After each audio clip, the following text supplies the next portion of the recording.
नमस्कार दोस्तों, कैसे हो आप सब। आशा करती हूँ आप लोग ठीक होंगे। तो आज सुनाएंगे आप सभी को गाली गीत। बहुत ही प्यारा गाली गीत है, सुनिएगा और बताइएगा कैसा लगा।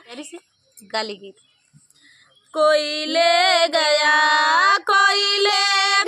सब्जी गरम पूरी, कोई ले गया सब्जी गरम पूरी, कोई ले गया।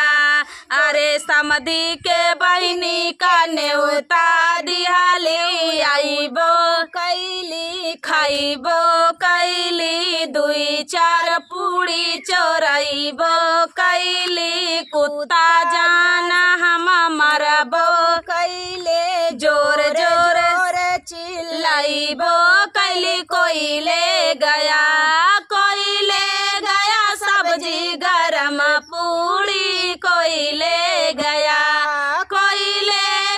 सब्जी गरम पूरी, कोई ले गया। अरे दुल्हे के बहिनी का नेवता दिहाली, आईबो कैली खाइबो कैली, दुई चार पूरी चोराइबो कैली, कुत्ता जाना हम मरबो कैली, जोर जोर चिल्लाइबो कैली, कोई ले गया सब्जी गरम पूरी, कोई ले गया सब्जी गरम पूरी, कोई ले गया।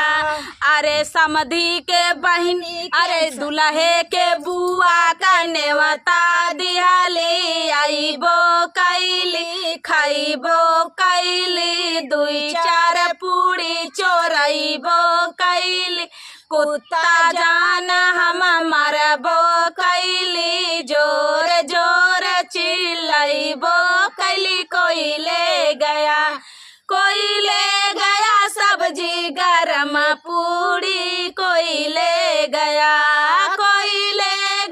सब्जी गरम पूरी, कोई ले गया। अरे अगुआ के बहिनी का नेवता दिहाली, आईबो कैली खाइबो कैली, दुई चार पूरी चोराइबो कैली, कुत्ता जान हम मरबो कैली, जोर जोर चिल्लाइबो कैली, कोई ले गया सब्जी गरम पूरी, कोई ले गया सब्जी गरम पूरी, कोई ले गया। तो दोस्तों ये प्यारा सा गाली गीत आप सभी को कैसा लगा कमेंट में बताना दोस्तों। चलिए दोस्तों, मिलते हैं नेक्स्ट वीडियो में, तब तक के लिए नमस्कार।